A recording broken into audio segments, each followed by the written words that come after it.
Hi friends. तो आज के इस वीडियो में हम लोग देखेंगे मैट्रिक्स हम लोग स्टार्ट कर रहे हैं। और मैट्रिक्स का पूरा जो भी आगे की एक्सरसाइज है 3.1 3.2 3.3 3.4 जो भी एक्सरसाइज है, सारे एक्सरसाइज को पढ़ने से पहले आपको मैट्रिक्स के बारे में पढ़ना होगा कि आखिर मैट्रिक्स क्या होते हैं, इसका डिफिनेशन क्या होता है और इसका थ्योरी क्या है, फॉर्मूले क्या है, कंसेप्ट क्या है, डिफिनेशन क्या है। यदि ये सारे चीज़ सीख जाते हैं तो आगे की सारे एक्सरसाइज आप लोग को 100% समझ में आने लग जाएगी। ठीक है, तो चलिए हम आज की इस वीडियो को शुरू करते हैं मैट्रिक्स से।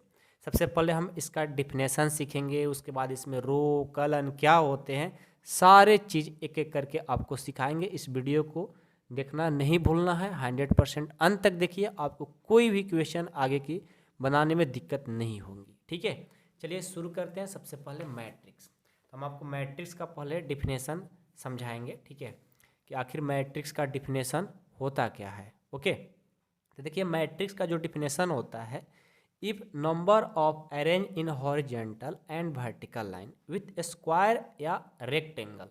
ओके, तो हम इससे अच्छा है कि हम बोलने से अच्छा है कि हम राइट कर देंगे ना, तो अच्छा होगा। लिख करके बता देते हैं, यहाँ पर आप लोग को हेल्प भी हो जाएगा। ठीक है, if number of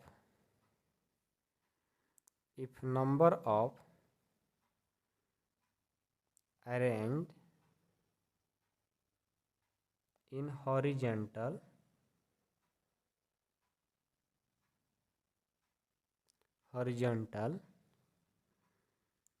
and vertical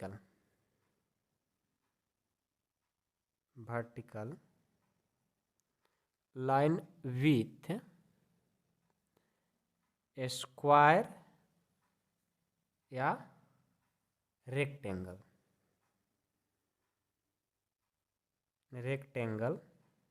form, then form is matrix. Okay, जो मैट्रिक्स होते हैं उसको हम लोग किस किस फॉर्म में अरेंज करेंगे, या तो हॉरिजेंटल या वर्टिकल। यानी हॉरिजेंटल और वर्टिकल दोनों होंगे, जो कभी कभी स्क्वायर के फॉर्म में होंगे या कभी रेक्टेंगल के फॉर्म में होंगे। ओके, जो मैट्रिक्स होते हैं हॉरिजेंटल और वर्टिकल दोनों में होंगे, और कभी कभी वो स्क्वायर के साथ में आएंगे या कभी रेक्टेंगल के साथ में। ओके, उसको हम लोग मैट्रिक्स बोलते हैं। ओके, और सबसे इम्पोर्टेंट है कि मैट्रिक्स को कैसे पहचानेंगे। ठीक है, तो इट इज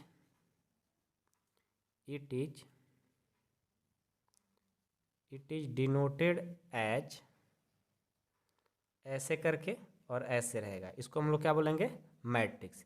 अब इसमें कुछ भी हो सकता है, ए हो सकता है, बी हो सकता है, सी हो सकता है, कुछ भी, जेड। यानी ए देखेंगे हम लोग साइन। ओके, जब ऐसा रहता है तो उसको हम लोग बोलेंगे मैट्रिक्स का साइन है। ओके, या ऐसे भी कहीं कहीं रहता है।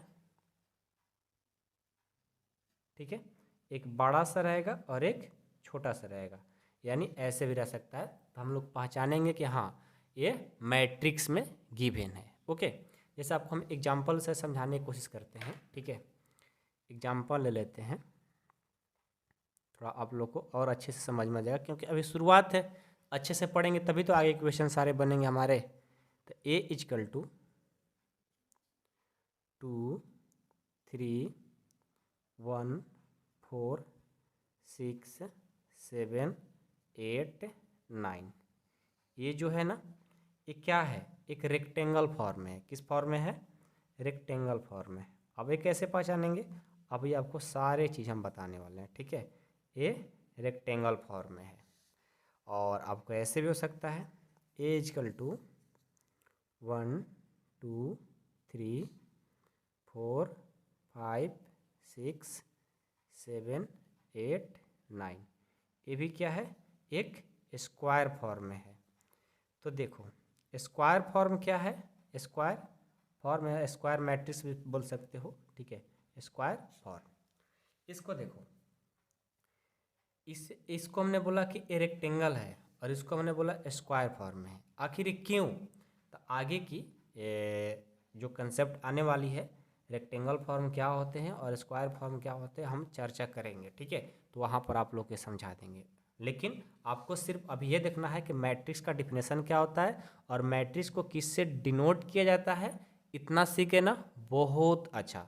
आगे कंसेप्ट जो है आपको ये सीखना है, इसमें रो और कॉलम होता है। देखिए ये जो लाइन है, ये वाला लाइन, इसको हम लोग रो बोलते हैं, ठीक है।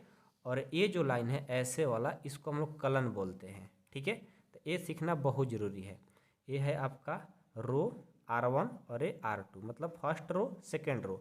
ये C1 first column, C2 second column, C3 third column, C4 fourth column. तो ये R1 R2 आपको सीखना है। आइए हम इसको भी सिखाने की कोशिश करते हैं। देखिए रो, रो आया ना, आपसे हम बोले कि रो क्या होता है, इसको समझिए। रो का जो डिफिनेशन होता है किसको बोलते हैं, ये देखो तो हॉरिजॉन्टल लाइन को रो बोलते हैं। तो लिखेंगे हॉरिजॉन्टल लाइंस,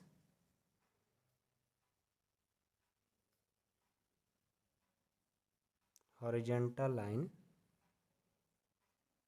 को क्या बोलेंगे, रो। इसको डिनोट करेंगे, इट इज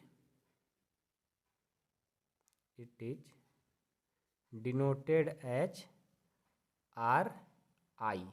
आई क्या है, जो आई है, where I equal to number of, क्या है, नंबर ऑफ रो है, क्या है, नंबर ऑफ रो है। जैसे आई के जगह R1 हो सकता है, तो R1 को हम लोग क्या बोलेंगे, फर्स्ट रो बोलेंगे। समझ में आ रही बात ना।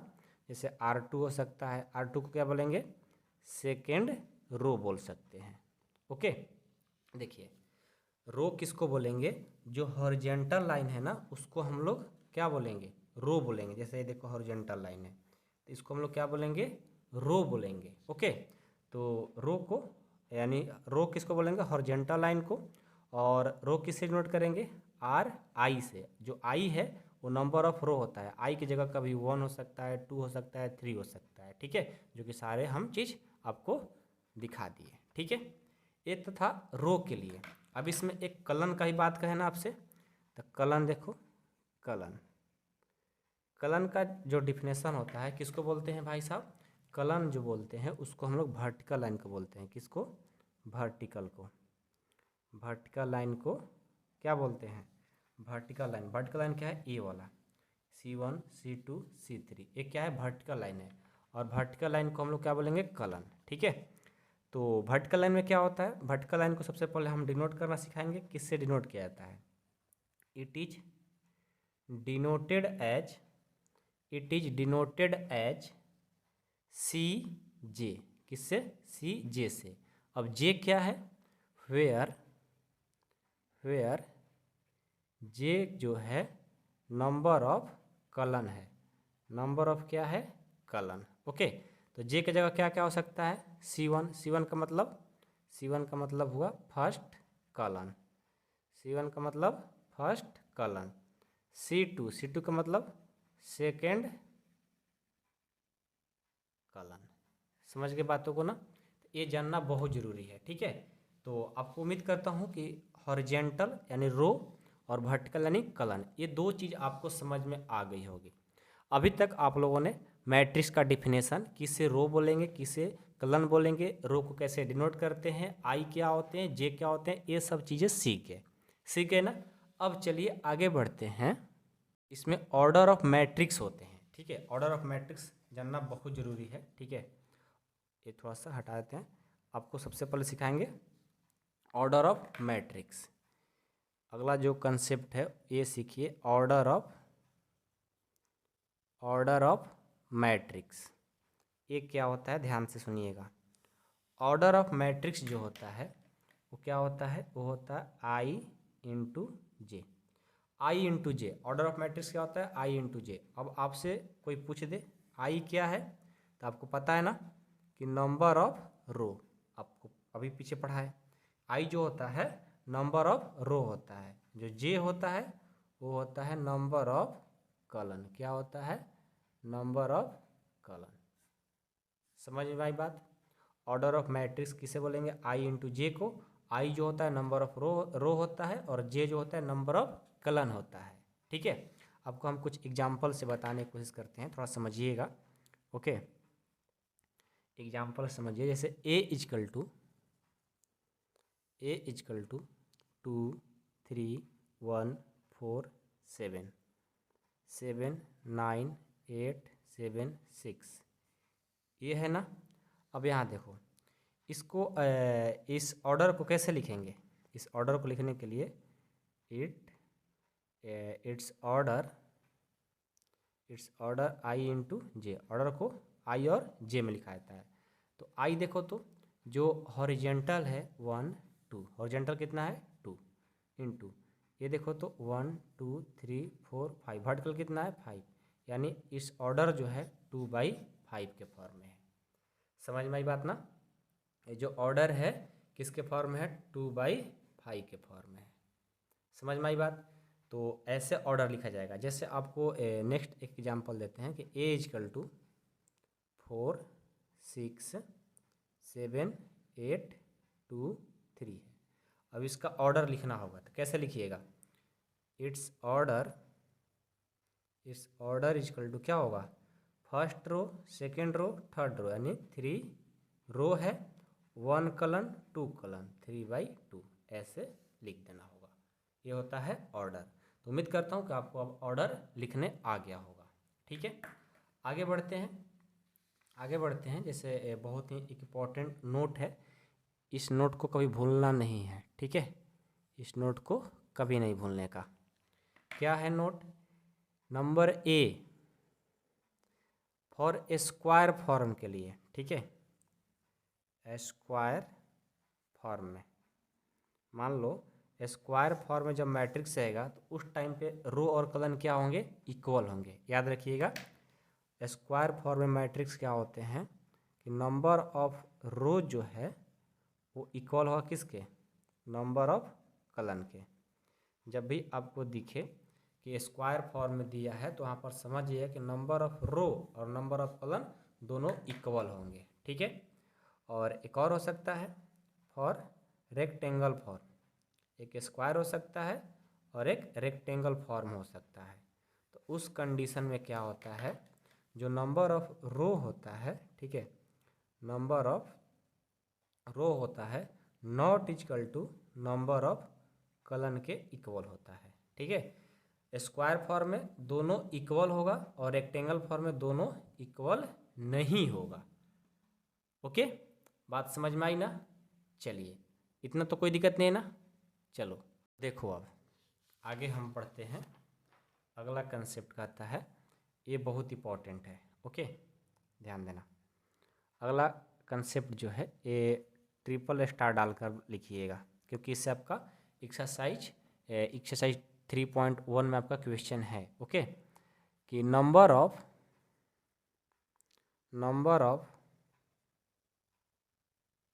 Possible matrix form by n elements. इस पर आपका बहुत सारा क्वेश्चन 3.1 में मिलने वाला है। कह रहा है कि जब number of possible matrix form by n elements दिया रहेगा तो उसका पॉसिबल मैट्रिक्स क्या होंगे। ठीक है, तो बस कुछ नहीं करना है, इसका जो आंसर होगा number of factor of n, जो एलिमेंट्स दिया रहेगा उसको फैक्टर कर देंगे, सेम आंसर हो जाएगा। तो आपका आंसर क्या दे दिया, आप क्या सिखा रहे हो? तो आपको एग्जाम्पल से सिखा देते हैं। ध्यान देना, आपका एक्सरसाइज में आपको मिलने वाला है। ओके, जैसे आपका ऐसा क्वेश्चन पूछा जाता है। फर्स्ट क्वेश्चन दे दिया कि फाइंड नंबर ऑफ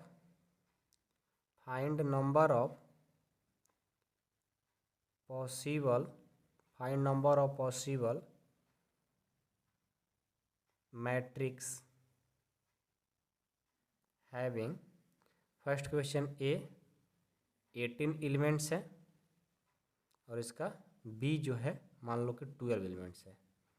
अब इसका क्या बताना है आपको? पॉसिबल मैट्रिक्स क्या होंगे। ठीक है, इस तरह का क्वेश्चन आपको मिलने वाला है। तो देखो, हम ए नंबर सॉल्व करते हैं, बी आप लोग कर देना। ठीक है, तो ए का जो सॉल्व करना होगा, सिंपल कुछ नहीं करना है।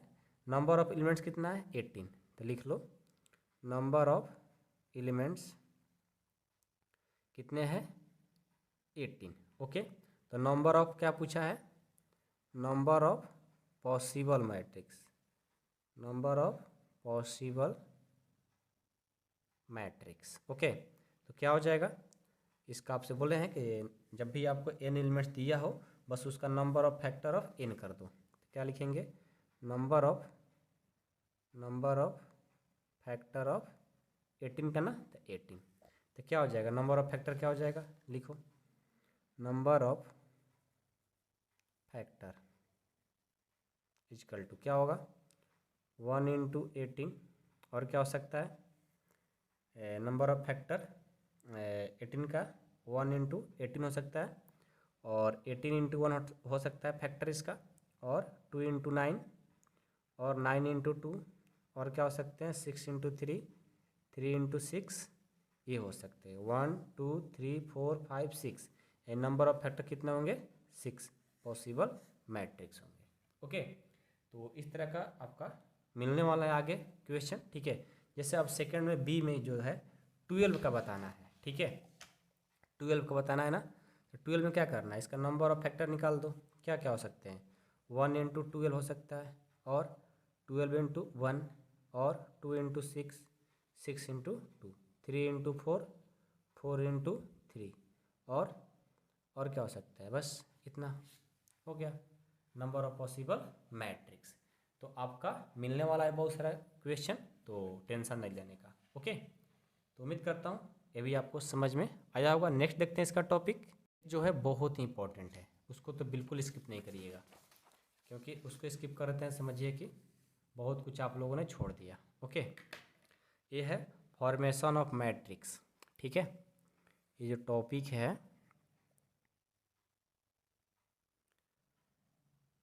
फॉर्मेशन ऑफ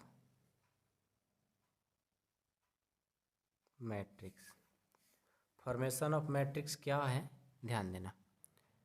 दिख रहा है साफ ना, क्लीन दिख रहा है ना, चलो तो क्लीन दिख रहा होगा, ऐसे कैमरा कर लेते हैं थोड़ा। हाँ, formation of matrix, formation of matrix क्या है, देखो जैसे आपको गिवन रहेगा कि 3/, इसको इंटू नहीं पढ़ते हैं, मैट्रिक्स में क्या पढ़ते हैं बाई पढ़ते हैं, 3/4 का ऑर्डर मैट्रिक्स आप स्ट्रक्चर बनाइए।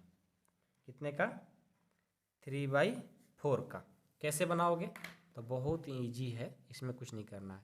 अल्फ़ाबेट का कोई भी एक लेटर ले लेंगे, और ये क्या बोला है 3/4, ये 3 जो होता है वो क्या होता है, ये होता है रो, और ये क्या होता है कलन।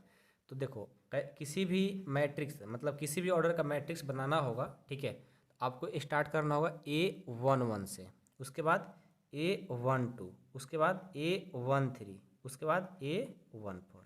ठीक है, और क्यों हम 1/4 तक ही जा रहे हैं, क्योंकि जो कलन है वो 4 तक होना चाहिए, तो 1 2 3 4 कलन हो गया। ठीक है, रो कितना, रो 3 होना चाहिए। तो उसके बाद क्या होगा, फिर स्टार्ट करेंगे A21 से, अगेन A22 से, अगेन A23 से, A24 से। ये बातें आपको समझ में आ जाएगी, हो सकता है अभी नहीं समझ में आ रहा होगा तो, क्योंकि बहुत इंपॉर्टेंट है।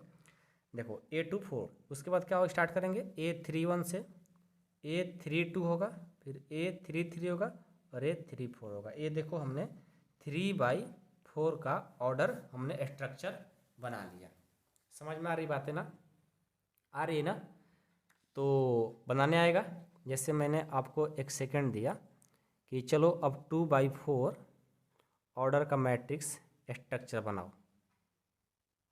क्या करोगे, 2/4 का है, 2 रो होना चाहिए, 4 कॉलम होना चाहिए, तो क्या करोगे, कहाँ से स्टार्ट करोगे, सबसे पहले A11 से इसमें भी स्टार्ट करना, किसी में भी A11 A12 4 तक जाना है ना, A13 A14, देखो A11 A12 A13 A4, फिर A21 से स्टार्ट करेंगे, A22 A23 A24। ये देखो बन गया 1 रो 2 रो, 2 रो हो गया, रो को पहले लिखा जाता है 1 कलन 2 कलन 3 कलन 4 कलन, और 4 कलन, 2/4 ऑर्डर का मैट्रिक्स हो गया। देखा आपने, जैसे हमने सी में बोल दिया कि 3/3 ऑर्डर का मैट्रिक्स बनाइए, स्ट्रक्चर बनाइए तो क्या करोगे, A=A11 A12 A13, क्योंकि 3 तक होना चाहिए। उसके बाद A फिर 21 से स्टार्ट करेंगे, A22 A23, again A31 A32 A33। ये देखो 3x3 ऑर्डर का हम लोगों ने मैट्रिक्स बना लिया। उम्मीद करता हूँ कि आप लोग को ये भी बनाने आ रहा होगा। आ गया ना, किसी भी ऑर्डर का मैट्रिक्स अब तो बना सकते हो। आगे आपको एक्सरसाइज 3.1 में मिलने वाला है, तो टेंशन ना लो, ठीक है। तो हो गया, आगे बढ़ते हैं। और क्या टॉपिक्स में पढ़ना है ध्यान दीजिएगा। अब इसमें जो पढ़ना है टाइप्स ऑफ मैट्रिक्स, बहुत ही इंपॉर्टेंट है। ओके, टाइप्स ऑफ मैट्रिक्स पढ़ लेंगे तो फिर आपका पूरा मैट्रिक्स में हेल्प होगा। ओके, तो नेक्स्ट जो टॉपिक है ध्यान से पढ़िएगा, ये बहुत ही इंपॉर्टेंट है, टाइप्स ऑफ मैट्रिक्स। इसका जो आप लोग को यदि नोट्स चाहिए 12 के लिए, तो नोट्स भी आपको अवेलेबल है, मिल जाएगा। आपको लास्ट में बातें बता देंगे, ठीक है। Types of matrix. अब टाइप्स ऑफ मैट्रिक्स में देखो बहुत सारा टाइप्स है, ठीक है, तो ध्यान देते जाइएगा सारे टाइप्स को। फर्स्ट में आता है यूनिट मैट्रिक्स। ये क्या होता है, यूनिट मैट्रिक्स। यूनिट मैट्रिक्स हम उसको बोलते हैं, इसका जो स्ट्रक्चर होता है देखो, फॉर्म A=1 0 0 1, इसको हम क्या बोलेंगे, यूनिट मैट्रिक्स। ये देखो सेकेंड ऑर्डर का है, 1 2 2 रो 2 कॉलम, यानी सेकेंड ऑर्डर है। सेकेंड ऑर्डर भी इसको बोल सकते हैं, या आप इसे I2 बोल सकते हो। अभी आपको इसके बारे में और समझाएंगे। यूनिट का मतलब होता है 1 1, ठीक है। जैसे ये सेकेंड ऑर्डर का है, यदि थर्ड ऑर्डर का दिया जाए या बनाने के लिए आपसे कहा जाए तो कैसे बनाओगे, 1 0 0 0 1 0 0 0 1। ये देखो कितने का है, ये है आपका थर्ड ऑर्डर का है। कितने ऑर्डर का, थर्ड ऑर्डर का। इसको आप I3 भी बोल सकते हो। आपको क्वेश्चन में ऐसा आएगा, सिर्फ I दे दिया जाएगा और I के लिए ऐसे कर दीजिएगा I2। I2 कहने का मतलब ये वाला 1 0 0 1, यानी सेकेंड ऑर्डर का। यदि इसी को ऐसे कर दीजिएगा I लिख करके और यहाँ 3 कर दीजिएगा, इसका मतलब हुआ कि थर्ड ऑर्डर का यूनिट मैट्रिक्स बनाना है। यूनिट मैट्रिक्स को पहचानने का रीज़न है, सब तो 0 होगा, लेकिन ये जो ऐसे एरो में देख रहे हो, ये वाला जो लाइन होगा ये 1 1 होगा। देखो 2 में भी ये सामने सामने 1 1 हो रहा है, और ये 3 में भी देखो सब सामने वाला 1 1 हो रहा है, यानी यूनिट मैट्रिक्स है। बात को समझ गए, ये क्या है, यूनिट मैट्रिक्स है आपका। ओके, उसके बाद देखिए यूनिट मैट्रिक्स आपको पहचानना आ जाएगा। जैसे आपसे बोल दिया जाए कि आई का वैल्यू बताइए, जब सिर्फ आई का वैल्यू कहा जाएगा मैट्रिक्स में तो 1 0 0 1 कहा जाएगा। यदि आपसे बोला जाएगा नहीं टू ऑर्डर का नहीं थर्ड ऑर्डर को बताइए, तो आपको कुछ नहीं करना है, I=1 0 0 0 1 0 0 0 1। ये देखिए थर्ड ऑर्डर का मैट्रिक्स हो गया। थर्ड ऑर्डर का कौन सा मैट्रिक्स, यूनिट मैट्रिक्स हुआ, ठीक है। तो उम्मीद करता हूँ यूनिट मैट्रिक्स आप लोग को कंप्लीट हो गया होगा। सेकेंड टाइप में देखो क्या है, स्क्वायर मैट्रिक्स, जो कि आप पीछे भी चर्चा हो चुकी है। स्क्वायर मैट्रिक्स क्या है, ध्यान दीजिएगा। स्क्वायर मैट्रिक्स में क्या होता है, नंबर ऑफ रो और नंबर ऑफ कॉलम क्या होते हैं, इक्वल होते हैं। तो ये भी आपको यहाँ पर फिर से पढ़ा देते हैं कि when number of row equal number of column. जब नंबर ऑफ रो और नंबर ऑफ कॉलम इक्वल हो तो समझिएगा लाइक करेगा कैसे, m=n, यानी दोनों इक्वल होगा तो स्क्वायर मैट्रिक्स। थर्ड आपको जानते हैं क्या पढ़ाने वाले हैं, हॉरिजेंटल मैट्रिक्स। ये भी आप लोगों ने पढ़ा, हॉरिजेंटल मैट्रिक्स। हॉरिजेंटल मैट्रिक्स क्या है, देखो हॉरिजेंटल मैट्रिक्स का जो डिफिनेशन होता है, ये कहता है हॉरिजेंटल मैट्रिक्स पहचानने के लिए when number of row less हो नंबर ऑफ कॉलम से। देखो नंबर ऑफ रो जो है नंबर ऑफ कॉलम से जब लेस हो जाएगा तो समझिए कि उसको हॉरिजेंटल मैट्रिक्स है, ठीक है। तो लाइक कैसे करेगा, m जो होगा वो लेस हो जाएगा n से।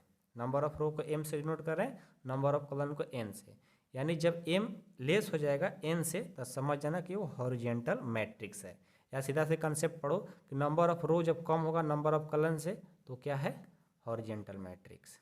थर्ड हो गया। फोर जो है वो वर्टिकल मैट्रिक्स। वर्टिकल मैट्रिक्स क्या कहता है, इसको भी समझिए। वर्टिकल मैट्रिक्स में होता है कि when number of row greater हो नंबर ऑफ कॉलम से। नंबर ऑफ रो ग्रेटर होगा जब नंबर ऑफ कॉलम से, तो समझ लीजिए कि वो क्या होगा, वो वर्टिकल मैट्रिक्स होगा। समझ में आई ना बातें, कोई दिक्कत नहीं। चलिए आगे बढ़ते हैं, ध्यान दीजिएगा। इसके बाद आता है डायगोनल्स मैट्रिक्स, ठीक है। इसके बाद 5 number diagonals matrix.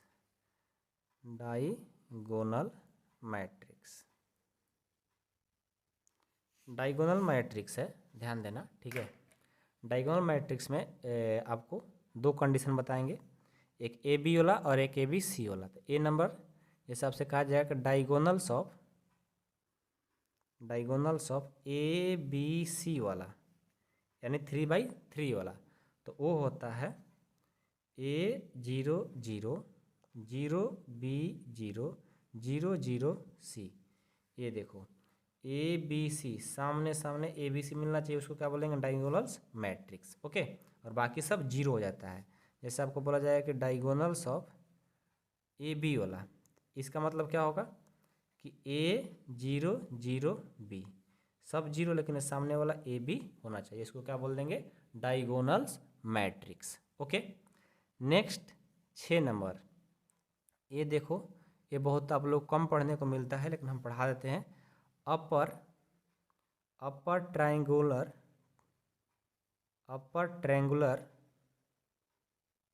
Matrix. Upper triangular matrix क्या है, ये देखो, इसका जो फॉर्म होता है, फॉर्म A= जो होता है, ये देखो, ये जो नीचे वाला होता है सब जीरो होता है, जैसे A L M O B N और 0 0 C, इसको क्या बोलेंगे, अपर। अपर मतलब अपर में सब होगा लेकिन नीचे वाला क्या होगा, सब जीरो होता है तीनों, ठीक है। उसको अपर ट्रायंगुलर मैट्रिक्स बोलते हैं। बहुत कम यूज होता है लेकिन फिर भी आपको पढ़ाती है, ठीक है। एक इसी में होता है lower triangular matrix. Lower triangular matrix में क्या होता है, इसका जो होता है from A=A0 0 L B 0 M N C। ये जो ऊपर वाला होता है वो जीरो होता है, नीचे वाला वैल्यू दिया रहेगा, यानी 3 वो जीरो हो जाएगा तो समझ लेना कि वो ए वाला पार्ट तो लोअर ट्रायंगुलर मैट्रिक्स है। ऐसे बहुत की कम यूज होता है लेकिन जहाँ पर यूज होगा आपको पहले पढ़ा दिए, हिंट दे दिए, आपको कोई दिक्कत नहीं होगी, ओके। और एक है सिंगुलर मैट्रिक्स, उसको भी रीड कर ही लीजिए, छोड़िए नहीं, ठीक है।